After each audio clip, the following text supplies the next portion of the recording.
Ladies and gentlemen, thank you for joining the 27th episode of Rowen Reports with Robert J. Rowen.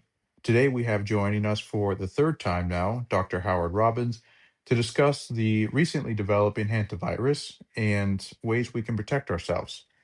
Please support our podcast by visiting our generous sponsors via the links below. Before we jump in, we'd like to give a special thank you to our sponsor, PROMOLIFE, bringing you closer to the benefits of ozone therapy. Proudly rooted in the USA, PROMOLIFE is at the forefront of assembling ozone therapy generators designed for both personal and professional use right here on American soil. Meticulously handcrafted and precision calibrated, each ozone generator speaks quality and reliability. PromoLife has simplified the ozone therapy process by offering a complete line of high quality accessories that allow you to use ozone in ways you never thought possible. Don't miss out. Explore the entire collection of cutting edge therapies offerings at www.promolife.com/ozone. Make sure that you use the coupon code in the description of this podcast for an exclusive discount towards your journey to enhanced well being. I'm also excited that our friends at shopc60.com are helping to sponsor this video. If you haven't heard of C60 before, it's also known as Carbon 60. It is a powerful antioxidant that helps to optimize mitochondrial function, fight inflammation, and neutralize toxic free radicals. I'm a big fan of using C60 in conjunction with your keto and intermittent fasting lifestyle to support the immune system, help your body detox, and increase energy and mental clarity. If you are over the age of 40 and you'd like to kick fatigue and brain fog to curb this year, visit shopc60.com and use the coupon code in the description for 10% off your first order and take control of your health today. This episode is also brought to you by Simply O3. We are proud to introduce their latest innovation, Glycine, a premium ozonated glycerin designed to support your wellness journey. Ozone therapy has been transforming health for over 100 years, backed by more than 2,500 medical studies. Known for boosting immune function, improving blood flow, and reducing fatigue, it is a powerhouse for your health routine. Ready to experience Glycine for yourself? Simply visit simply03.com/ozone to order. If it's back ordered, just leave them with your email and you'll be the first to know when the next batch is ready. Don't miss out. Discover the benefits of Glycine and take a step towards better health today. And remember, your health is an investment, not an expense. With Simply O3 and the revolutionary product Glycine, you're choosing quality, innovation, and care. Visit www.simply03.com/ozone and make Glycine a part of your wellness routine today. Last but certainly not least, this episode is brought to you by NORDIC Health Solutions. Founded in Annapolis, Maryland in 2009, NORDIC Health Solutions is a leading biological medicine company offering a diverse range of healing modalities. Their devices provide the body with the energy and tools needed for healing, repair, and disease prevention through pulsed electromagnetic frequencies, light, temperature, and gases. NORDIC Health Solutions devices excel in both energy medicine and in light medicine, such as photobiomodulation. Their red light bed offers unmatched power and frequencies at half the price of the competitors, and their Hercules Smart Thermal Laser is exceptional for pain management. Their motto is to outpower and undercut the costs of the competition. Finally, ozone therapy, including home generators and the renowned Zotzman Ozone Hyperbaric High Dose 2000 for clinical use, delivers impressive results. Learn about NORDIC Health Solutions and their mission at www.nordichealthsolutions.com. Okay, this is Robert Rowen. I am the host of the show. Lucas is the producer. And my guest today, a repeat guest, is Dr. Howard Robbins of New York. And Dr. Robbins has been an expert in ozone therapy, which is why I have him on today.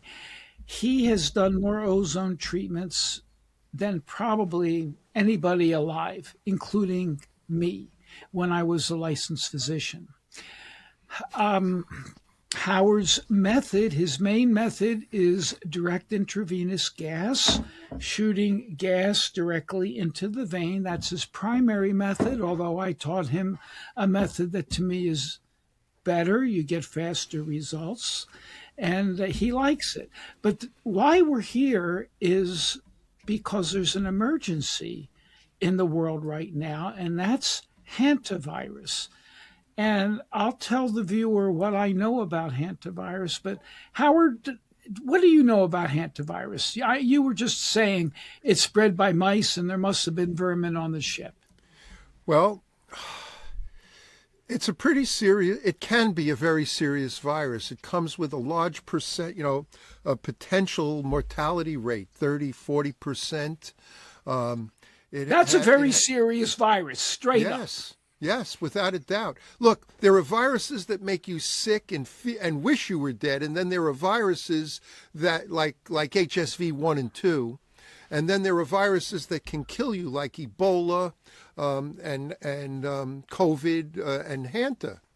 And COVID to me doesn't rise to Hanta and Ebola. And when you look it up, it talks about hemorrhagic fever. Yes. Related to it. Yes. Hantavirus can cause hemorrhagic fever. Yeah. So it tells me why we're going to win with intravenous ozone therapy. Okay. So let's talk about transmission. Hantavirus is in the United States. There are cases here, and it's spread by, if you're out in the field, I go backpacking, conceivably I could come across rodent droppings, saliva, or urine. You inhale it, and then you can get hantavirus, and there's scattered outbreaks this way. Not outbreaks, but scattered cases. And you could also have vermin in your house and get it that way as well. That's why it's crucially important when you're cleaning out mouse droppings or rat droppings, wear protective gear. You don't want to inhale that stuff because you could get a bad disease. Now, so Hanta is here, and the strains that are in the United States and North America are exclusively spread by rodent to human. And in fact, all over the world, it's the same with a single exception. And that's the Andes strain from South America. The Andes strain can be spread human to human. And that's why alarm bells have gone way up. From my research on what happened with this ship, where there's 150 passengers on board and at least three deaths, maybe four, and others infected, they looked for that it's a luxury ship. They did not find vermin. So it's believed that they had a stop in Argentina, and from what I can tell, it's believed, and I believe it too, that when they went to some type of bird sanctuary, where there's going to be birds, there's probably going to be vermin, and they may have picked this up there. So this may have been originally a rodent to human transmission, and it has a long incubation period. Like what other disease, Howard? Like Ebola. Yeah, 1 to 2 weeks. Yeah, even more. And now the infected are coming back on the ship. They've been exposed. No one knows they've got it. They're infected and they don't have symptoms. And they may not have any problems for a week or two when the ship's at sea. They get disease, they get hantavirus, no one knows what it is. And if it's the anti strain, which apparently it is, now it's spread human to human. So you only needed one infected person to come on board, and then others get it. Does that sound realistic to you? It sounds realistic. It's just difficult to happen, but it obviously has occurred. So there must be some other method of transmission that just hasn't really been looked into yet, from infected human to non-infected humans. Right. So when you and I were in Sierra Leone, the viewer probably knows that I twisted your arm to go to Sierra Leone in 2014 because I told you I was going to use your method to treat Ebola, and you couldn't stand the fact that I would use your method, fix Ebola. As I said, you're not going to get all the fame and glory using my method without me. Okay, so I want you to know, that said, that I reached out to the cruise ship and I told them about what we did. I sent them the article that we published and a couple more things.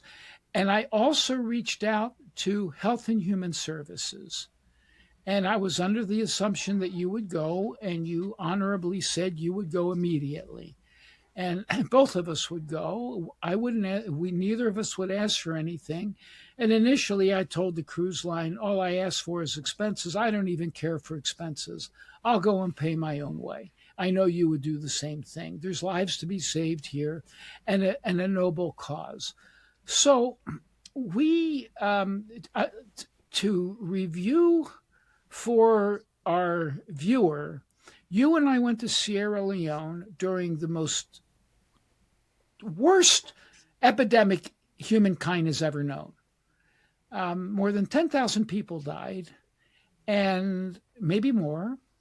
And the mortality rate in that country alone, even with treatment, was about 60%.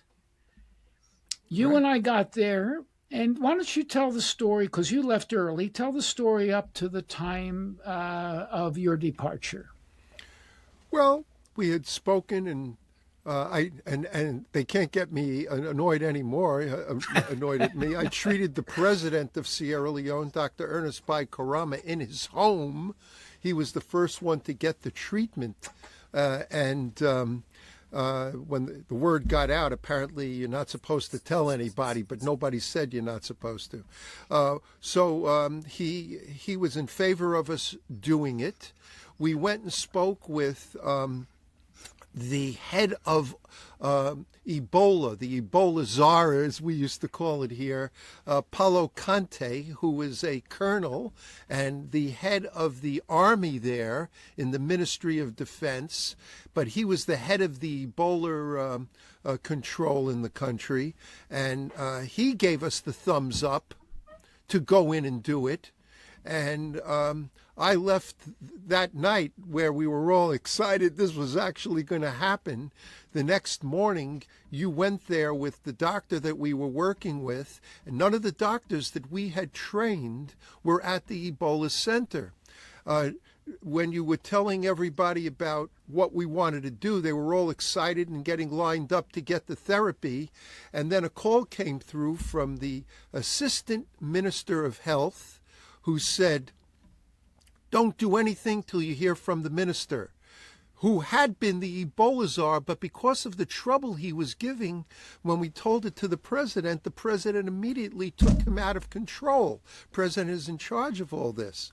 So in any case, the minister calls up and the minister says, if you do the therapy, you're going, or allow the therapy to be done, you're going to lose your job. That was the only control he had. So these people make in a year what we spend in a day here in the USA. And to lose their job is a pretty serious thing. So it wasn't going to happen. As it turned out, 5 of the doctors that were working there came down with Ebola. They had to sneak the therapy in from filling up syringes with the gas about a half a mile away, bags for what we call rectal insufflation, an ozone enema filled up in ice water, carried in secret, given to them, and then an amazing thing.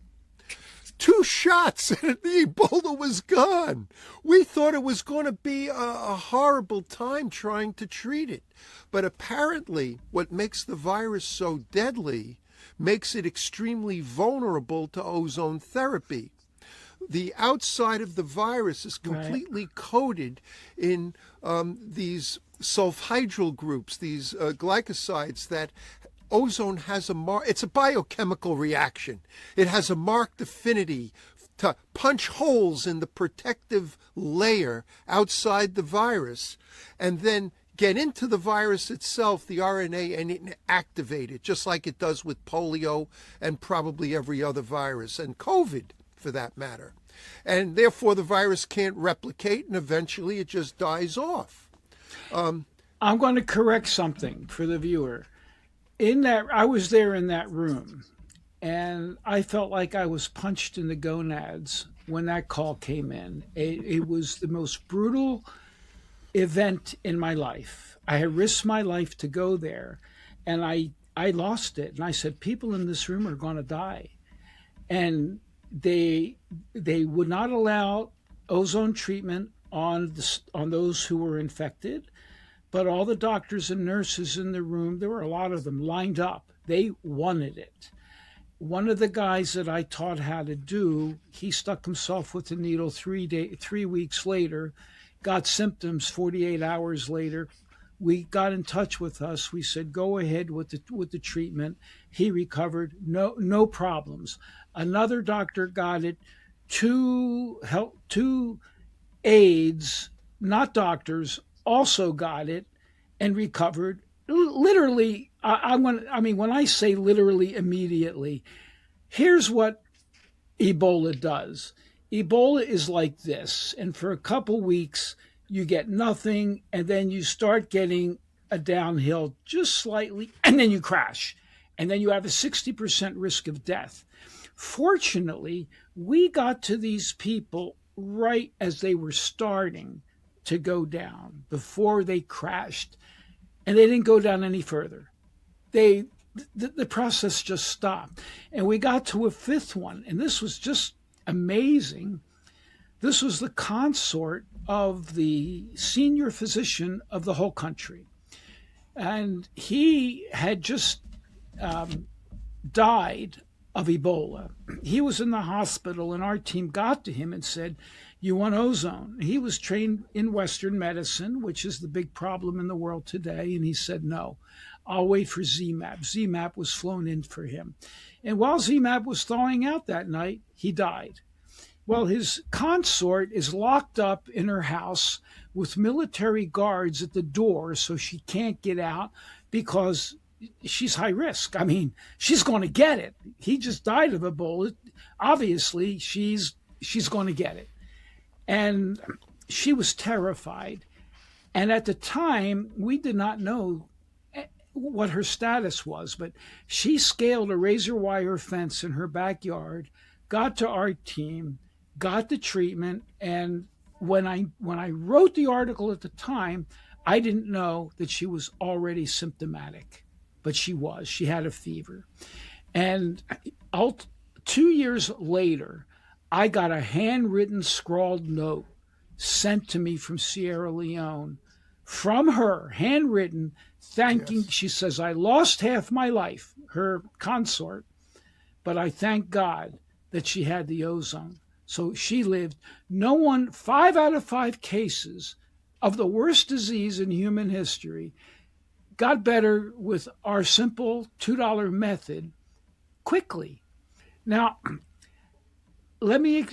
and what you said about the virus is important. There are sulfhydryl groups on proteins on many viruses. I haven't looked at all viruses. It might be most. They are called SH, and that is called a reduced thiol group or sulfhydryl group. OH is a hydroxyl group. SH is very similar, but it's extraordinarily vulnerable to oxidants, oxygen. Now, these SH groups are like the fingers on my hand. And the fingers on my hand want to open up the cookie jar to get in to the cell. So they do that, and you need reduced SH groups to open up the cell and get in. Sulfhydryl groups are extremely vulnerable to oxidation, and when they get oxidized, instead of being free fingers that can open the cookie jar, they get linked like this. And it's called a disulfide bond, and it's inactive. And it's a normal biochemical process in our own body where we can turn off and on enzymes so they don't work. The sulfhydryl groups seem to be the active moiety of many, many enzymes, and the body can turn off the action of the enzyme simply by chopping those fingers off and making a disulfide. And when I saw that chemistry for Ebola, I just got to thinking, we need to do this. I said, I need to do this. And then I kicked you in the butt, and you decided to come. So the theory, I can't say it's proven because we only had 5 cases. But to me, that should have stimulated everybody in the World Health Organization, every government on the planet should have looked at this, every news organization. But there was a total blackout on this. 5 out of 5 academically is like 100 out of 100. It's like 10,000 out of 10,000. It's truly proving that it was efficacious. Truly proving that it was efficacious. And you're right, certainly at the very least, they should have looked into it. Just for the sake of the listeners, Dr. Rowen and I, when we lecture at medical groups, I call it the Rowen and Robin Show. We have a very good time together.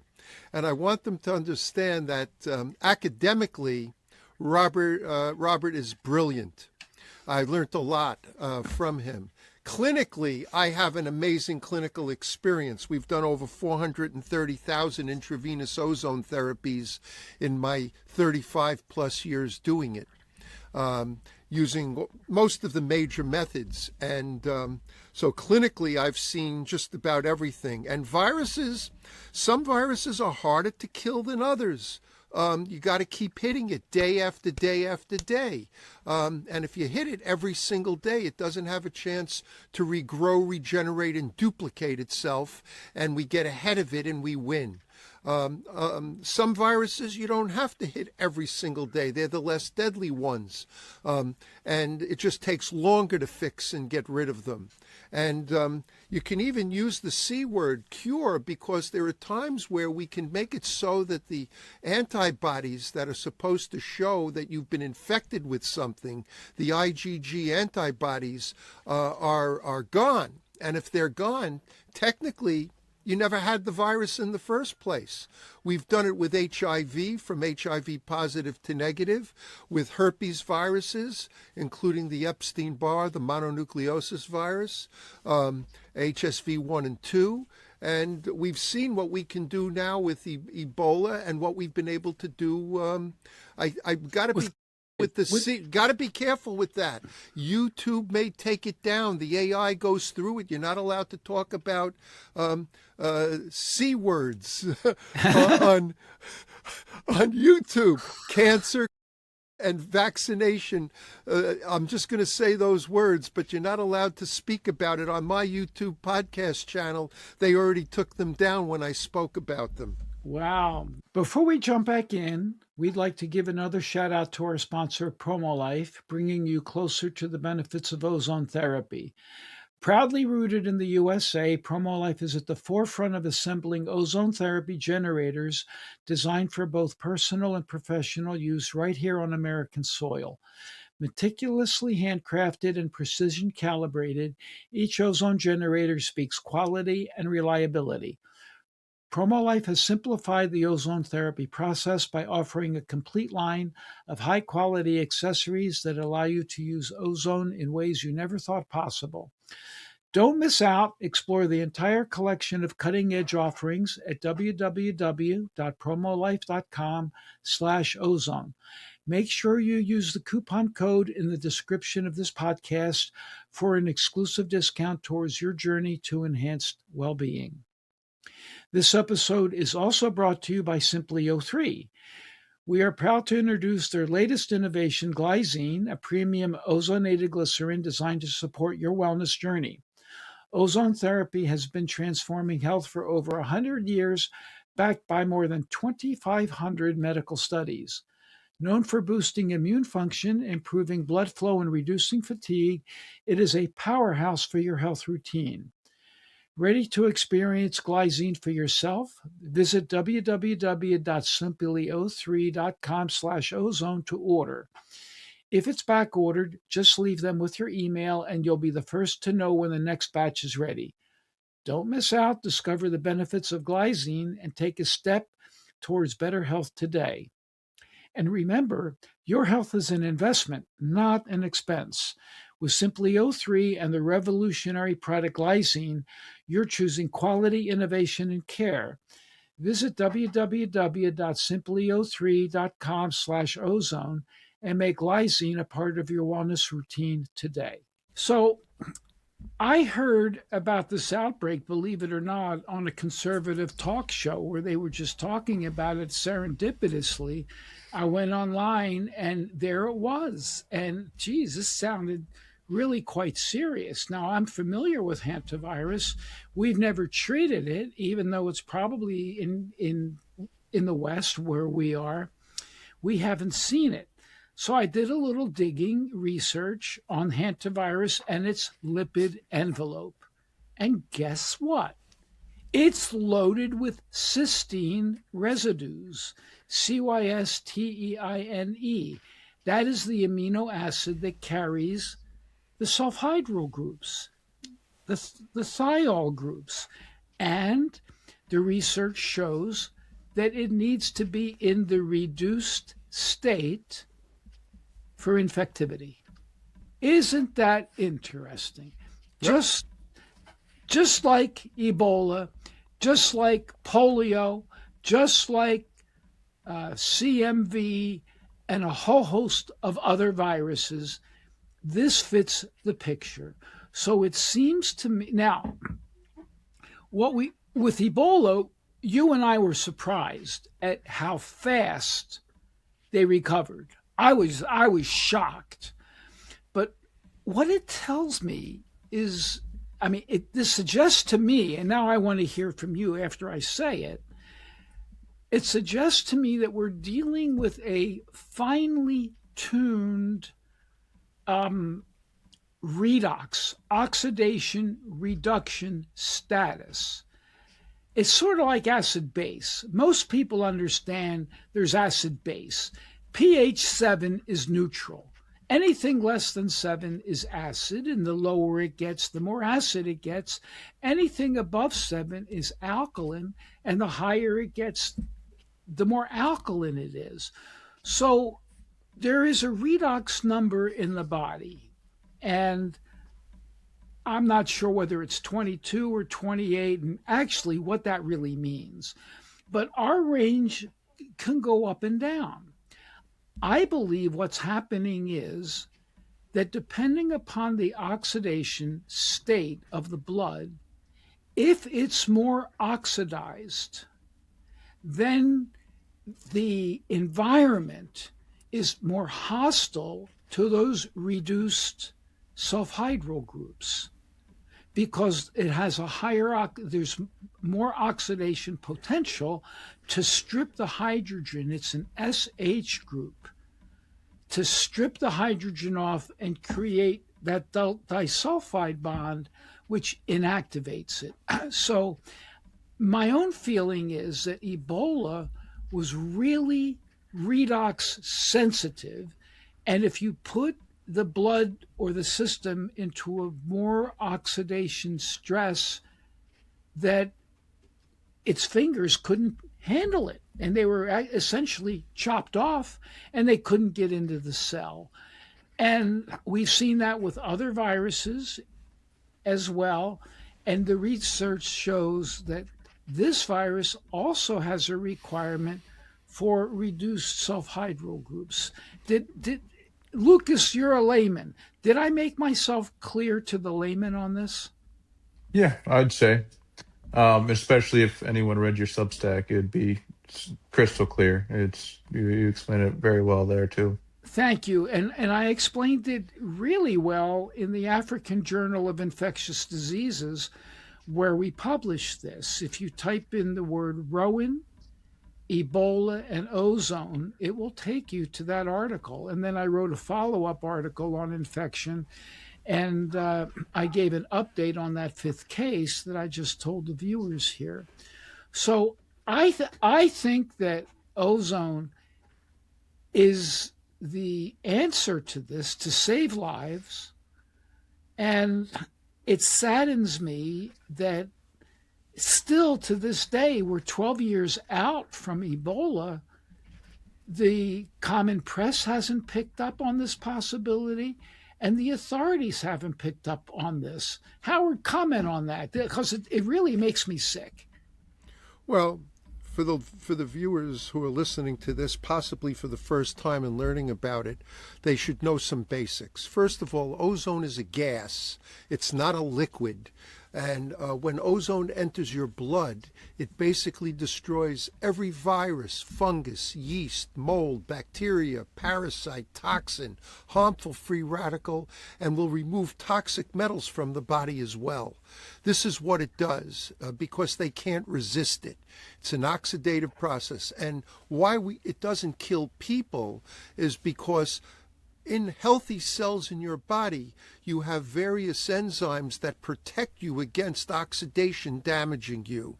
Glutathione peroxidase, glutathione reductase, catalase, and what am I leaving out? Superoxide dismutase. Superoxide dismutase. I should always say that one first. It's my sequence to remember. So in any case, that's what ozone does. Now, ozone is kind of new. Let me explain how new it is to this country. Dr. Charles Kenworthy, an MD, who was the head of the Florida State Medical Association, published a small book called Ozone in Medicine, published in 1885. So you have to go back over 100 years ago. And it was 140 years ago. 140 years ago. And it was used in this country predominantly until the FDA came into being in the late 20s, early 30s. And suddenly we had a medicine called penicillin. And penicillin would take over fighting bacterial infections. And thus the pharmaceutical industry was born, and it became patentable medicine. And if ozone were a patentable medicine, it would be in every hospital. The reason it's not is because it has a very short life, and it has to be made at the moment you need it, so to speak.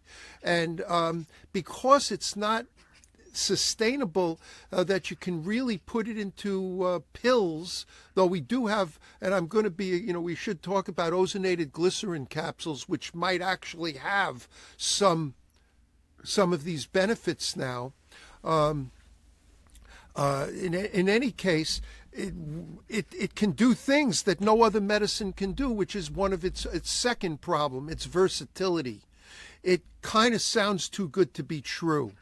And there's always that rule. If it sounds too good to be true, it must be too good to be true. Can't be true. Well, there's always exceptions to a rule to make a rule, and this is that exception. So I want to expand on what you said. Please. Ozone on contact does destroy basically everything it touches. And that's one reason why we can't breathe it. It's hard on the lungs. The lungs don't have the antioxidant capacity that our blood does and that other tissues do.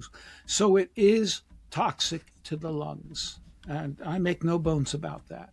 Well, wait. But when you inhale it, when it's Yeah. done intravenously, lungs have, and I believe there's an enzyme reaction, something that tells all the cells in your body, ozone is coming, prepare yourself for it, because we don't damage lung tissue giving it intravenously. We actually cure just about every lung disease there is with ozone. I'm going to expand on some of that too.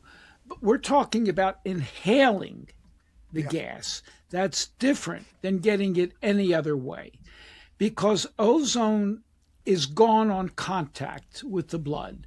So you're not actually getting ozone to destroy everything, but ozone makes downstream molecules called ozonides.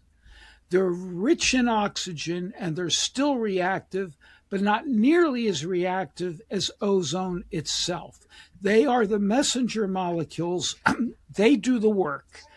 Ozone is gone instantaneously in your blood, but the ozonides persist. Now, what happens with these ozonides is really interesting.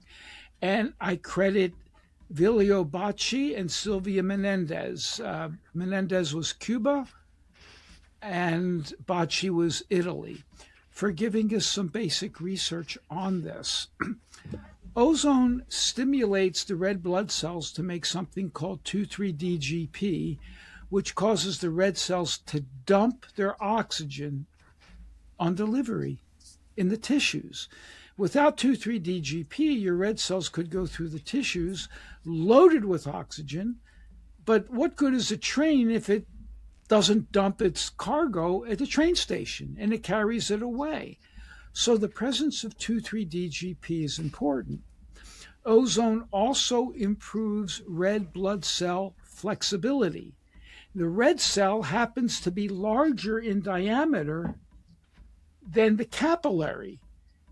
And by improving its flexibility, it can squeeze and fold and get through. That's called blood rheology.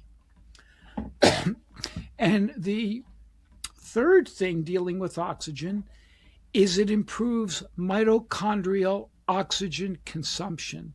That equates to ATP, energy. So 3 ways we're improving oxygen, its delivery, red cell function, mitochondria, more energy is produced. The ozonides also balance the immune system. So there's 2 paths to the immune system, Th1 and Th2. And if it's out of balance, it throws it back into balance. And ozone also stimulates antioxidant enzymes, anti-aging enzymes, a whole host of downstream effects. And I take ozone every day in some form because of those downstream effects. So that's why ozone, I call it, and Bacci said it actually. He says it's a non-specific treatment to treat a whole wide variety of specific conditions because of all these benefits it gives to the body, especially oxygen, because oxygen is everything. Healing boils down to one word: oxygen. Getting oxygen to the site of the infection, the injury, everything else. And that's one of the things that ozone does. Well, to me, in the case of hemorrhagic fever, knowing all of these things about ozone and the fact that it can inactivate viruses just like that, and it does all these other things, it suppresses inflammatory mediators. It suppresses the worst of the worst, TNF alpha. It reduces it, as good as steroids. And Ebola. But without all the adverse effects of steroids. Exactly. And so Ebola kills by cytokine storm. Hantavirus is hemorrhagic fever as well. It has to be doing the same thing with cytokines. Ozone can modulate it, so it seems to me to be absolutely ideal. Go ahead, Dr. Robbins. So what I was going to say, just with what you just commented on, when you get Ebola, and I believe likely that's what's happening with Hantavirus too, if it's causing hemorrhagic fever in the body, it's like all these cytokines that normally we would want to, if they're modulated into the right volume and the right amount coming through daily, but it just keeps building up, and like a jack in the box, it springs open, and so that's why they called it a storm. And the body just cannot tolerate that much cytokine all at one moment in time, and that's what actually kills a person. We're actually killing ourselves. All right. So the virus is stimulating that to happen. So by destroying the virus and by modulating the immune system, modulating, balancing out these cytokines, that's why it has to work against it. It's not maybe, it has to work against it. And it's unfortunate that people were allowed to die from Ebola and from that C-19 virus. I have to be careful how I say it. When here we had something that we were published on in the Journal of Infectious Disease and Epidemiology a full week on March 6th of 2020, a full week before it was called a pandemic here, and why even sending this out to all the different newspapers, and not just to one editor, but to every editor, even the sports editors of all the local news, Daily News, New York Times, Newsday, Washington Post, Los Angeles Times, San Francisco Chronicle. Nobody cared. Nobody cared. One of my Substack readers was living overseas at the time. He couldn't get home. He sent out my report to 500 news organizations. Not one picked it up. Now, what's interesting is one hospital in Italy permitted one ozone method to come in and be used, and lo and behold, it worked. What an amazing thing, and saved dozens of lives. And yet, you didn't know, the rest of the world didn't know that happened. Somehow or other, even with our internet, that information was kept quiet. There was a man dying in Spain in a hospital, and he had to get that that C virus, and you have 2 weeks to live, and then you're pretty much likely you may have a chance of dying. Well, the family petitioned the courts to let somebody come in and do ozone, and the judge said, okay, do it. The hospital that was very upset about letting a doctor in to do it. He wanted to use the method that was used in Italy, where you take out blood, you ozonate it, and put it back in, called major autohemotherapy, which I've did 45,000 plus treatments when I first began. Helps everything, gets rid of nothing. Well, he was forced to do the direct IV method, where we push the oxygen and ozone gas directly in. 2 weeks later, the man was discharged from the hospital healthy. And ironically, the medical community was very angry at him for doing it, because saving a person's life was wonderful, but they did not like that a court told them how to practice medicine. The politics of this is just insane. Just insane. Howard, about 15 years ago, I was asked to go to Texas because a man was dying of an untreatable superbug. And I spoke with the family. Waivers would have been signed, exonerating everybody, hospital, everybody. They couldn't treat him. The man was dying. I was willing to go at my own expense to treat him. He was a husband, a father, and an airline pilot. I spoke with the staff of the hospital. I sent her the articles on it. I think this might have been even after Ebola. And she said, I'll talk to my superiors. She got a hold of me several hours later and said, nope, we're not going to do it. It's not FDA approved. And man died right in front of his family. This, to me, is the manifestation of evil, literal manifestation of evil, that you would let a loved one die. You can't do anything for him, and you wouldn't let something published and in use for, like you said, 140 years to be tried to save your loved one's life. Unbelievable. Look, let's keep some things in mind. First of all, the FDA is an overworked, undermanned, womaned organization. They can't possibly stay up on important things, and basically a big chunk of their funding comes from reviewing pharmaceutical products that want to be put on the market, where they're paid a fortune to review all the research and studies that these companies have done to allow their pharmaceutical product to be put on the market. So because they're overworked and undermanned and underfunded, they can't possibly stay up on all the latest things. Keep also in mind, they do not control how medicine is practiced in the United States. They can approve a treatment for something. They can ban something from being used because they feel it's that dangerous.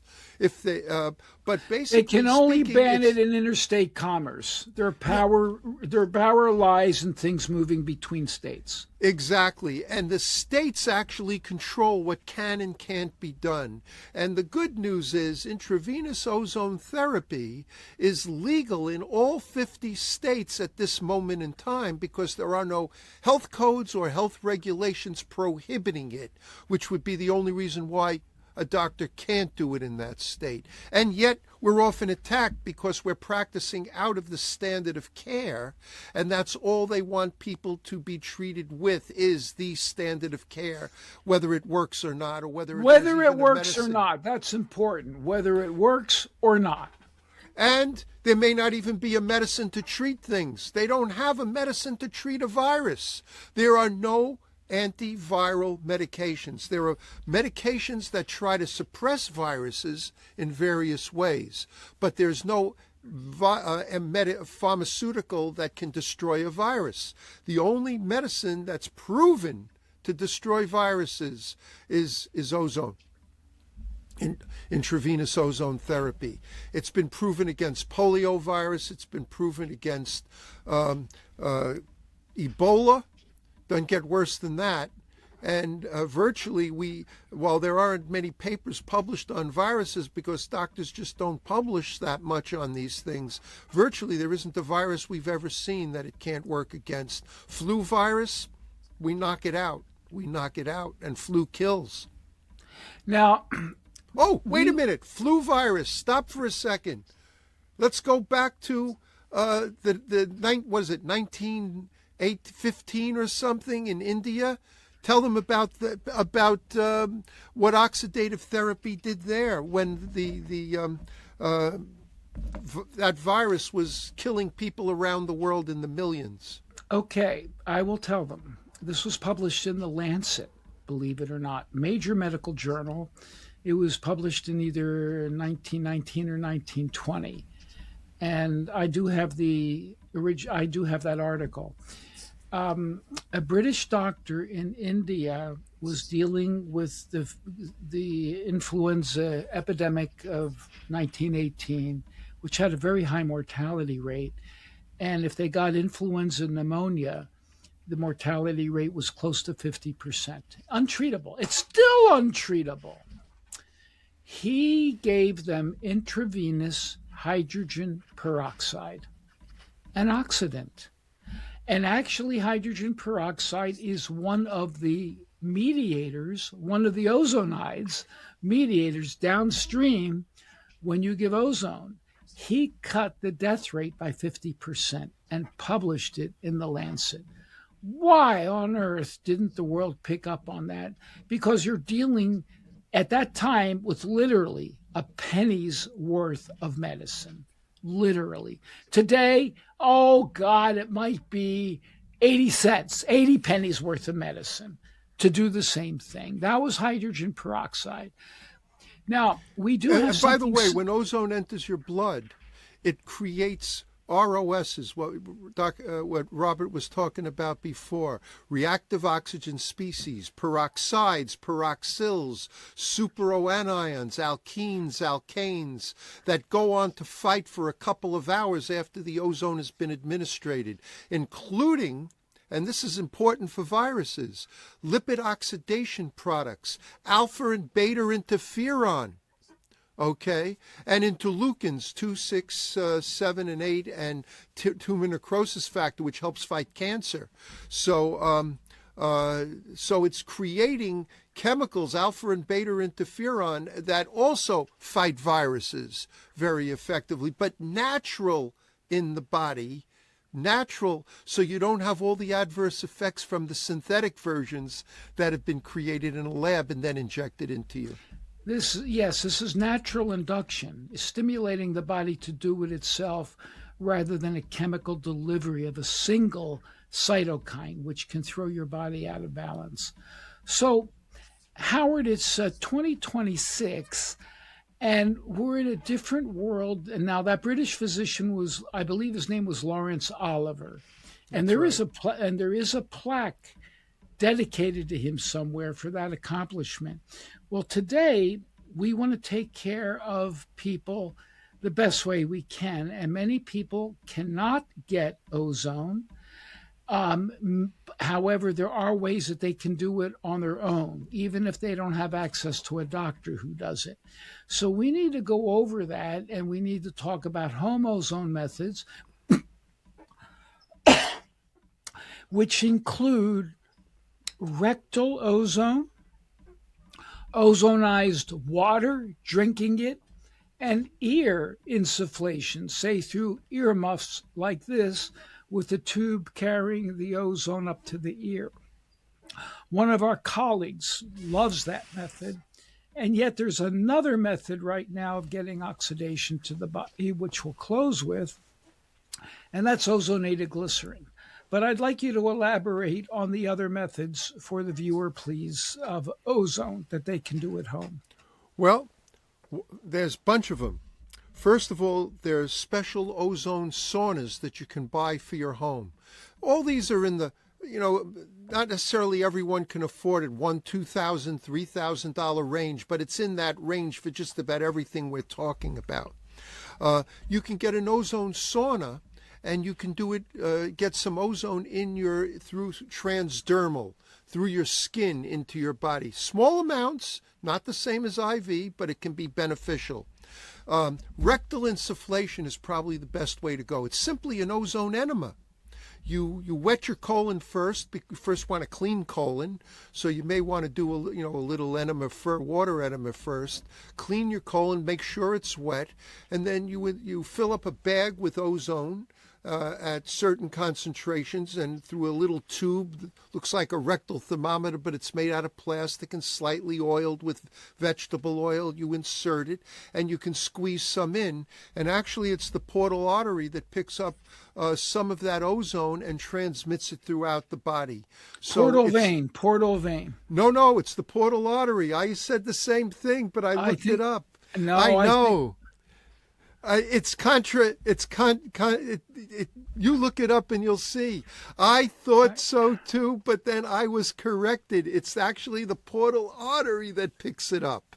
Weird. It's very strange. You and I will have a talk on that, Howard, because I don't agree with that. I didn't agree with it either. I thought it was the portal vein. Well, it gets in. It gets in, and it goes to the liver. That's what counts. And throughout the rest of the body then. Yeah. So it's a very wonderful way to do it. Then you can make ozonated water at home. There are now devices that you can make it very simple and easy and inexpensively. I'm going to be starting to experiment with because they have ozonated oil capsules, organic ozonated oil capsules. But that basically worked for the stomach. You really didn't absorb much into the blood. But I have an opinion now, it's just an opinion, that ozonated glycerin capsules might actually hold enough ozone to actually absorb some into the blood and might actually make a difference. And now they're being manufactured and being made available, and it's over the counter so people can buy them. And this may be a way to really significantly help people who can't easily get these things. Home care ozone generators are available. You never want to attach a tube from a generator directly into your body. You always want to do it through a filling up of a bag with the ozone and squeezing the bag in. Auricular insufflation is basically putting it through either a stethoscope-like structure into your ears. And that could be done very safely. There you need to be walking or you don't want to inhale it, so you want to have a little fan in a well-ventilated room blowing the gas away, or walk outside squeezing the bag. And this way, as you're walking, the gas, which is heavier than air, will flow away from you. And Dennis Milhalka from, I think, Hawaii, came up with a beautiful device. It's a stethoscope-like thing that you can attach to whatever brand of ozone home care generator you get. And as the gas gets pumped into your ears, it sucks the excess out and away from you and neutralizes it, so you don't have to move anywhere. But those are the best ways of getting ozone into your body. There's another device that does that too. Dennis was the first one to come up with that, and I like his setup. But is Simply03 one of our sponsors, Lucas? Yes. They have an earmuff device that looks exactly like this. The ozone comes up, and it goes into the ear, and then there's a port where it can go out without getting into the atmosphere. And I have discount codes for all of the ozone companies on my Substack. So anybody who sees this can go read my Substack. I'm not going to go, and the discount codes actually are on the information. Don't we put that They'll be in the description of each episode, yeah. So you'll see it underneath this episode. So anyone who wants to get any ozone device, a machine or those earmuffs or anything else, can go to that link. It can go to the description and get the discount code. Now, so you have covered ozone rectally, drinking it, in the ear, and these transdermally. And transdermal. These are things people can do at home. It's the IV ozone or the injectable ozone that you need to see an ozone literate doctor for. But we have another form of oxidation which has just come online now, and that's ozonated glycerin. And oh my God, I have seen amazing things with ozonated glycerin. Now we know that hantavirus can infect your lungs and give you a pneumonia, and people die from that. These other bad viruses can do the same thing. We have a woman that Terry's been treating in the Sierra foothills, and she's been treated with nebulized ozonated glycerin. She's got a largely untreatable tuberculosis-like infection. It's called Mycobacterium abscessus. Sounds horrible. Mycobacterium abscessus. She was a respiratory cripple at her town about 3,000 feet in the lower Sierras, and she's living a normal life now. She can do anything she wants. And she's nebulizing ozonated glycerin. She has taught everybody in her community how to do this, and I've heard feedback from them that's just astounding, from heart issues to infections. And she's taking it orally as well. So I think ozonated glycerin, and that's been around for 140 years. Yeah, that's what's surprising. The first paper written on ozonated glycerin was published in the year 1900. Just imagine, why would anybody have thought to ozonate glycerin in 1900 or 1899 and then see the benefits and think to publish a paper on it. It's just brilliant thinking that took place back in a time when we didn't have pharmaceuticals controlling the show. Brilliant thinking at a time when your thinking wasn't beaten and shot up by government and politics. The saga of Ignaz Semmelweis has not ended. You know who Semmelweis was, don't you? Yes. I don't know if your listeners know. He was an Austrian physician who happened to notice, they were plagued in the 1800s with a high mortality rate in the maternity ward. Both the newborn and the moms were dying of infection. And he noticed that if you washed your hands between going from the morgue and dissecting dead bodies to delivering babies, if you just wash your hands, the death rate amongst babies and moms fell. So he told his colleagues about this. He was scorned, rebuked, and he died in disgrace in an insane asylum for what they did to him.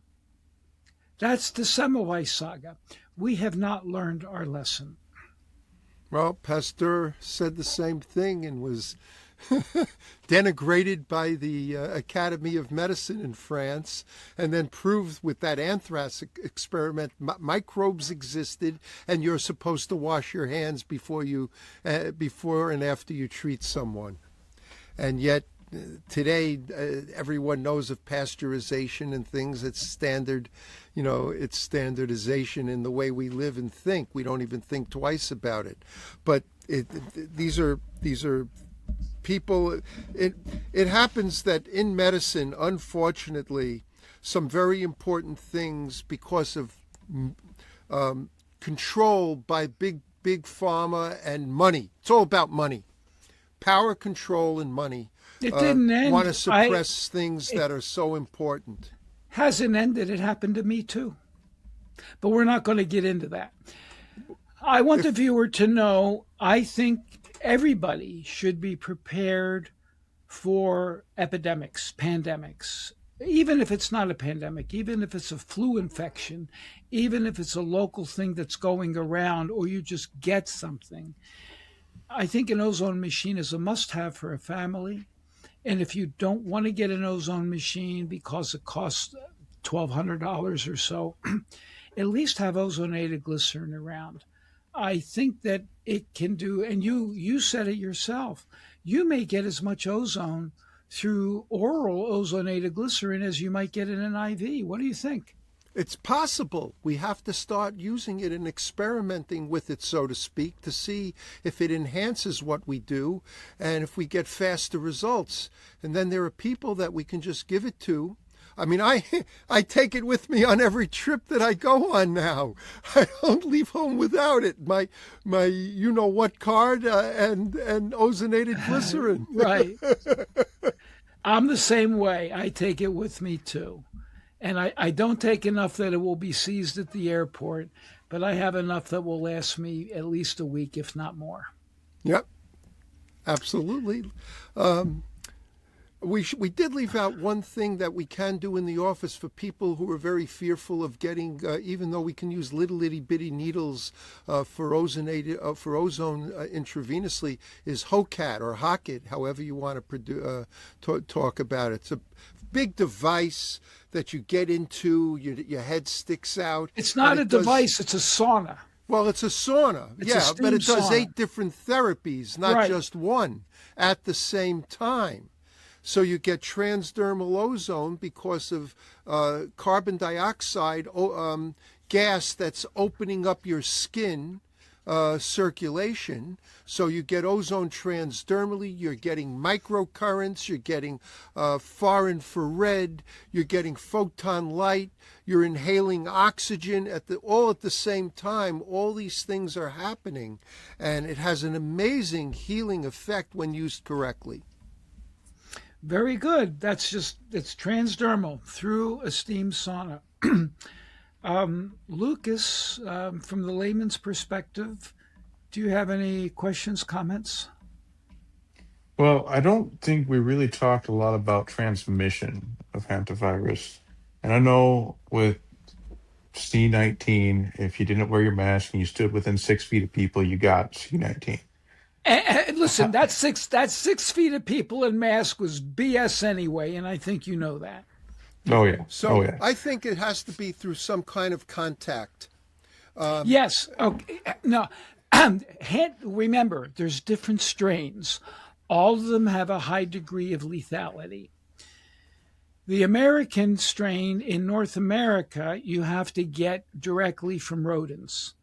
This strain, not only from rodents, but it is transmissible person to person. And the research that I did a lot of digging into it. When it becomes symptomatic is when it's transmissible. And it can be transmitted by close, intimate contact. I don't think just brushing someone is going to get it, based on what I've read. Now, that doesn't mean it might not happen, but intimate contact with someone who is symptomatic with hantavirus, or perhaps coughing on you, it appears that the virus is also in droplets and it can be inhaled. I don't think, based on what I read, that this is as transmissible as Ebola. Time will tell. Ebola required contact with the body. One of their practices in Africa was when the person dies, they wash the body to prepare it for burial. And in the process of washing the body, they picked up the virus because it was all over their body. I don't know if hantavirus is that transmissible. Maybe it is. It may be the people picked it up when they did some of their excursions. It could be that they picked it up from an excursion or brought it or were infected at home with it.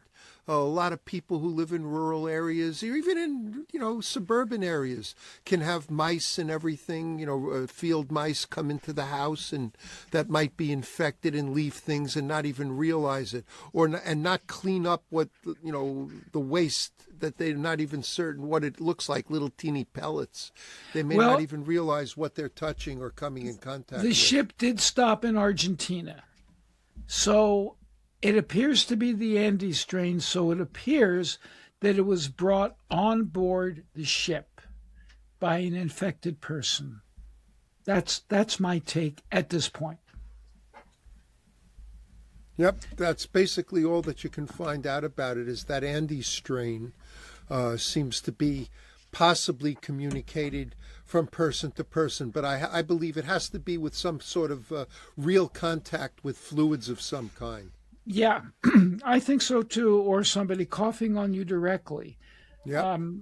So it's not highly contagious, but it is contagious. I think the warnings of the authorities have been appropriate so far. They're not trying to terrorize people. On the other hand, I am deeply disappointed that the cruise line didn't get back to me. I offered to go at I told him you probably would go too, Howard, at our expense, and HHS got the message. I know that because I got a response, and I was told it would be passed on to the response team. Do I think the response team will give it the time of day? No, I don't, sadly. Well, they don't know for the same reasons. For the same reasons as that hospital refused me when the man was dying of a superbug. And that was a bacteria that could not be treated by an antibiotic. I believe we could have saved his life. So, the message is out. I ask my readers to let other people know. And if enough people know that this is a possibility, maybe if somebody's life is on the line, they would give it a try. And Howard, I know, would go anywhere. I would go anywhere to try to assist in the process. Well, I guess the message is, if anybody listening to this knows of anybody that's been infected with the hantavirus, get them to an Ozone practitioner that does any form of intravenous ozone might be all that's necessary to get rid of it. Certainly if they do direct IV or hyperbaric high-dose ozone with multipass, because you get ozone in the body that way as well. That's the blood method of ozone Robert prefers to use. I use both. Those methods have been proven to work against virus. You should get somebody right away there and before it's too late. Howard's method, for the viewer, there's some controversy in the ozone world, especially coming from Europe, where they don't like gas going into the vein, and people have a terror of thinking air is going into my vein. Well, it takes between 200 and 300 cc's of air containing 80% nitrogen to kill. I mean, you're talking about a nitrogen bolus, not an oxygen bolus.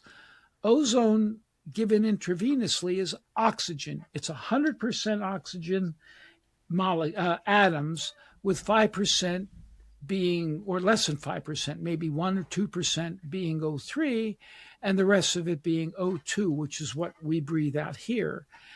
Howard's method is, I mean, we took it to Sierra Leone because it leaves negligible medical waste, only a little butterfly needle. There's no blood contamination, and it's dirt cheap. It's so cheap. The only thing you're using is a little butterfly needle and a syringe, and the syringe can be reused. So it really is, in the case of if we had a pandemic or an epidemic, to me, that would be the way to go. The reason why I don't do this a lot is because repeated ozone gas intravenously can sclerose veins. And Howard admits it. Yes, but That's why we don't do it. any IV done continually or frequently in a vein can sclerose a vein. There's ways to prevent that from happening that we've been able to use. But keep in mind, when we say my method, direct intravenous ozone has been used for over a century worldwide. It's probably the most common method used in most countries because it's easiest, fast, and inexpensive, and extremely effective. So that's the thing. I've just perfected its use, I would like to think, and I push the envelope safely. In New York, we have to take Dr. Do No Harm very seriously because they don't care if somebody gets harmed with a pharmaceutical or dies, but you're not allowed to hurt one person with ozone and you're out of business. And my board knows who I am. I've been doing it for 35. This is my 36th year of my 52 plus years as a doctor. And they know me and they know what I do, and I'm still in business because I don't harm anybody. I just help them. The worst thing that happens with an ozone therapy, it may not do any major good at all, but it does not hurt you. And that's the most important thing to remember. Doctor, do no harm. I agree with that. And that's what our medicine is all about. That's what alternative complementary medicine is all about.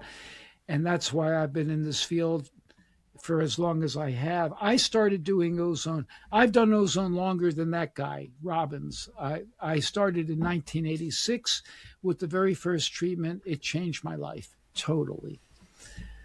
There have been patients it hasn't worked on, but not a lot. It seems to help most everybody that it touches. And for those reasons that I told you. There's no such thing as 100% with anything. And one of the things I find is a lot of patients procrastinate and they wait and wait and wait. And they wait until, I use the expression, it's too late. They've waited until their bodies cannot be helped. There's no medicine in the world that can help them. And now they're reaching out, hopefully, for a miracle. And while I've seen ozone miracles over my career, as you have, miracles by definition should be few and far between. The key is do your homework, learn about it, and then take action and do something about it. And here's interesting: you can do pharmaceuticals with ozone. there's no contraindication that I have found yet Right, where, right, right, oh, right. you can't do pharmaceuticals or stay on your pharmaceuticals and do intravenous ozone therapy. So you don't have to be concerned. You can be doing both, where they'll act either synergistically or they won't get in the way of each other working. True. That's what's really nice about ozone. It can be added to any regimen of conventional therapy. And in our experience, it actually makes the conventional therapy work better because it's making the body more robust, getting oxygen to it, improving all those physiological parameters. Lucas, other questions you might have? I just to wrap us up here, I wanted to see if you guys had any knowledge of any possibly unique symptoms that hantavirus would pose. Like, for example, with COVID, one of the big things was you lose your sense of smell or your sense of taste. Is there anything you guys are aware of with the hantavirus that you just get the symptom and you Non-specific. know what it is? It has It's flu-like symptoms: fever, chills, headaches, muscle aches. You feel off. You don't feel well. You may get coughing or shortness of breath. Fluid can build up in the lungs. I mean, that's when things are getting serious. Low blood pressure. It can damage your kidneys. It can damage your kidneys, and of course, eventually you bleed. So it's there's nothing special about it that would make you think there's anything more wrong than maybe you caught a flu or you got you have a cold Yeah. to start with. It's sneaky. And Oh, Ebola was even worse because you Oh had yeah. no symptom. You had no symptoms until you were about to And then you're crash. feeling off, you're feeling nothing at all, then you're feeling off, then you're feeling sick, but you're just feeling sick. And then starting around the 6th or 7th, somewhere's around the 6th or 7th day, that's when symptoms first really appear after infection. And by day 10, you're dead, or hopefully you survive. well, hopefully it's not as severe as it could be, certainly, and thankfully we have some solutions for it here. Hopefully, people take advantage of those solutions. You know, what's sad is a lot of people are going to become fearful again of going on cruise ships and taking cruises, which hurt. And the C-19 virus certainly hurt the cruise business big time, and they can't afford to have another thing like this happen and have people fearful needlessly when there's an effective treatment for it that would make it moot to be worried or fearful or concerned about it. It's kind of foolish on the part of the cruise ships not to want this and not to be promoting it and not to train their doctors in it, because they can easily put this on with their doctor on every single cruise ship, and it could be administered immediately to people. And when you get to one of these viruses right away, you knock it out very, very fast. Very good. Any closing thoughts, questions, Yeah, comments? I'd like to see an ozone machine and ozonated glycerin on every cruise ship in the world. I think that they could save a lot of morbidity and probably lives.